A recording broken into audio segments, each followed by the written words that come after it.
Hello दोस्तों, नमस्कार। Myself Ram Kumar Rai and you are watching RD express. दोस्तों, आज के इस वीडियो में हम लोग 11th के एनसीईआरटी मैथ के एक्सरसाइज 1.3 को शुरू करने वाले हैं, जिसमें हम लोग कुछ क्वेश्चंस को करना सीखेंगे बिल्कुल आसान तरीके से। दोस्तों, अगर आप लोग इसके पहले वाले क्वेश्चंस के वीडियोज नहीं देखे हों तो उन वीडियोज़ का लिंक अपने इस वीडियो के डिस्क्रिप्शन में रहेगा, जिन्हें जाकर आप लोग देख सकते हैं। आप मेरे साथ इस वीडियो में आखिर तक बने रहिए और चलिए इस वीडियो के माध्यम से हम सभी मिलकर आज कुछ नया सीख लेते हैं। दोस्तों, हमारा एक्सरसाइज है 1.3 और प्रश्न संख्या 1 नंबर। एक बार प्रश्न को समझिए।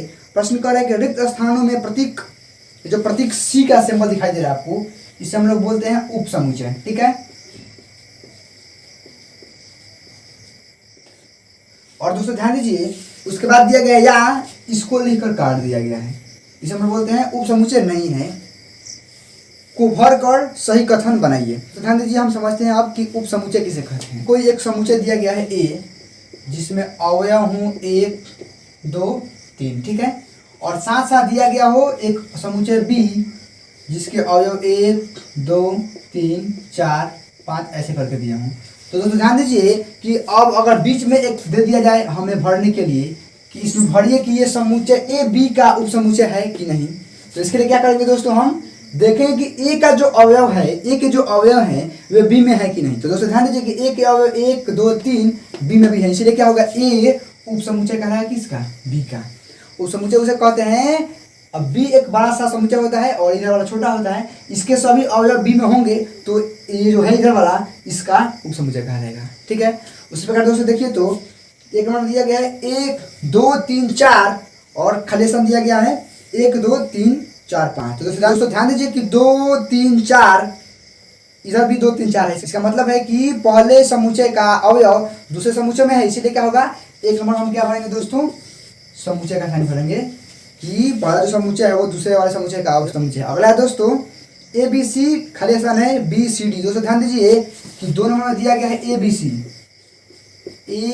सी और खाली स्थान दिया गया है और इस साइड दिया गया है दोस्तों बी सी डी। दोस्तों ध्यान दीजिए कि उप समुच्चय होने के लिए शर्त है कि इसके सभी अवयव इसमें होने चाहिए।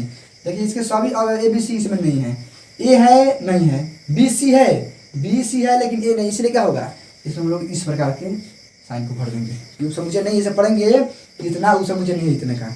आगे दोस्तों एक्स कॉलन एक्स आपके विद्यालय की कक्षा 11 का एक विद्यार्थी है। मतलब कि एक जो ऐसा समूह दिया गया है जिसमें विद्यालय के एक कक्षा 11 का विद्यार्थी है और साइड में दिया गया है कि एक्स कॉलन एक्स आपके विद्यालय का एक विद्यार्थी है। तो दोस्तों ध्यान दीजिए कि एक्स इधर वाला जो है आपके विद्यालय का एक विद्यार्थी है। इसका मतलब क्या है कि विद्यालय में सभी कक्षाओं के विद्यार्थी हो सकते हैं, 1 से लेकर 12 तक। ठीक है। लेकिन इधर इस साइड क्या दिया गया है, केवल 11 का दिया गया। इसका मतलब क्या है कि इस वाला इसमें हो सकता है, 11 वाला कक्षा 11 कक्षा वाला छात्र विद्यालय के सभी कक्षाओं के छात्र में से एक हो सकते होगा। इसके लिए क्या होगा, ये उप समुच्चय होगा। तो 3 नंबर में क्या लिख देंगे हम लोग, इस प्रकार के साइन को भर। दोस्तों आगे देखते हैं एक्स कॉलन एक्स किसी समतल में स्थित एक वृत्त है और फिर इधर दिया गया कि एक्स कॉलन एक्स एक समान समतल में वृत्त है जिसकी त्रिज्या की है। दोस्तों ध्यान दीजिए कि इधर तो दिया गया एक वृत्त है, लेकिन इधर फिक्स कर दिया गया है जो बड़ा वाला समुच्चय है उसमें क्या कर दिया गया है कि जो वृत्त है उसकी जो त्रिज्या है वो 1 इकाई है। तो दोस्तों इधर तो फिक्स है, लेकिन इधर मान लीजिए तो इधर 1 से अधिक भी हो सकता है। कह कि एक्स कॉलन एक वृत्त है, इसका मतलब क्या है कि वृत्त की त्रिज्या 1 इकाई 2 इकाई 3 इकाई 4 इकाई हो सकती है। इधर लेकिन फिक्स दे दिया गया। इसका मतलब क्या है कि ये दोनों ये इसका उप समुच्चय नहीं है, क्योंकि इसकी इकाई बदल भी सकती है, 2 3 4 5 हो सकती है, लेकिन ये फिक्स दिया गया है, इसीलिए उप समुच्चय नहीं होगा। आगे दोस्तों दिया गया है कि एक्स कॉलन एक्स किसी समतल में स्थित एक त्रिभुज है। दोस्तों इस साइड त्रिभुज है। त्रिभुज का मतलब क्या है, सब त्रिभुज, समबाहु त्रिभुज, विषमबाहु त्रिभुज, समकोण त्रिभुज, विषमबाहु त्रिभुज, भुजा के आधार पर, कोण के आधार पर सभी त्रिभुज इस साइड दिए गए हैं। और इस साइड दोस्तों दिया गया है एक्स कॉलन एक्स किसी समतल में स्थित एक आयत है। दोस्तों इस साइड त्रिभुज दिया गया, इस साइड आयत दिया गया, तो कभी इनका संबंध बनेगा, कभी इधर वाला इसका उप समुच्चय हो ही नहीं सकता, क्योंकि इधर वाले कोई भी अवयव इसमें नहीं होगा, जाहिर सी बात है। अगला है दोस्तों एक्स कॉलन एक्स किसी समतल में स्थित एक समबाहु त्रिभुज है। फिक्स दिया गया कि समबाहु त्रिभुज अर्थात जिसकी तीनों भुजा क्या हो, बराबर हो। लेकिन इस साइड दिया गया है कि एक्स कॉलन एक्स किसी समतल में स्थित एक त्रिभुज है। तो इस साइड त्रिभुज दिया गया है, इस साइड दिया गया है समबाहु त्रिभुज।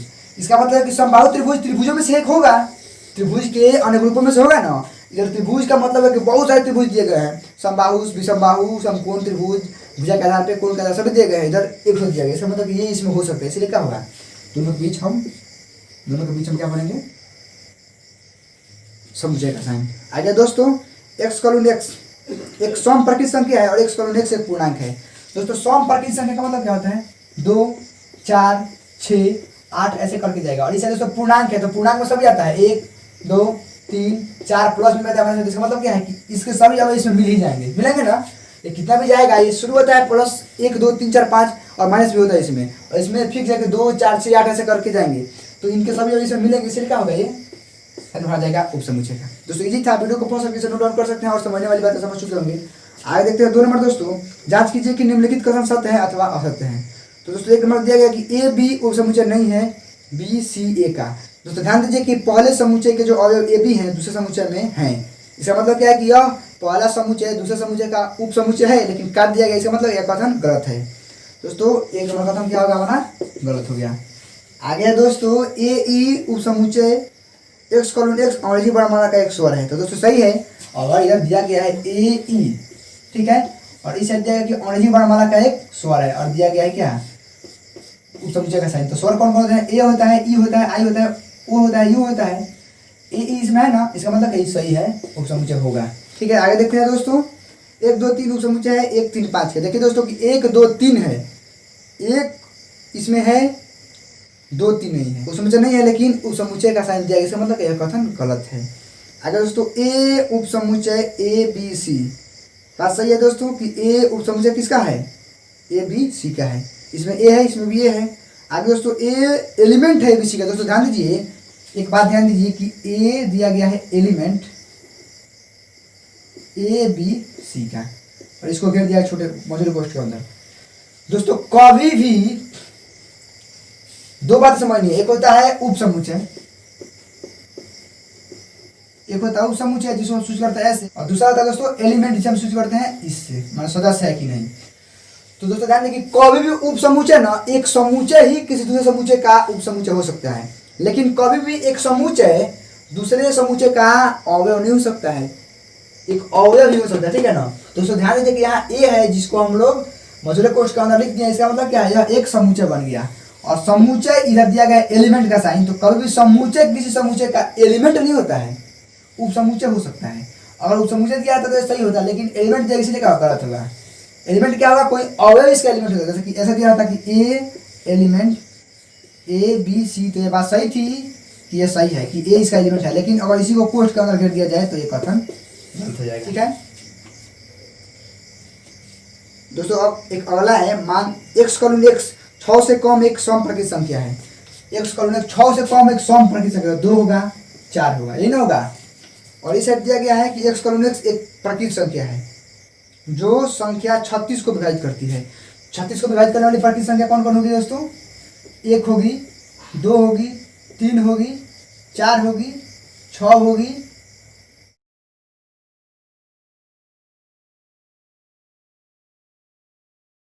करेगी, इसको विभाजित करेगी। तो देखिए, तो 1 2 3 4 6 12 18 36, और इसमें 2 4 दिया गया। देखिए तो 2 4 है ना, इसका मतलब क्या है कि ये इसका उपसमुच्चय है, दिया गया है, इसका मतलब ये कथन सही है।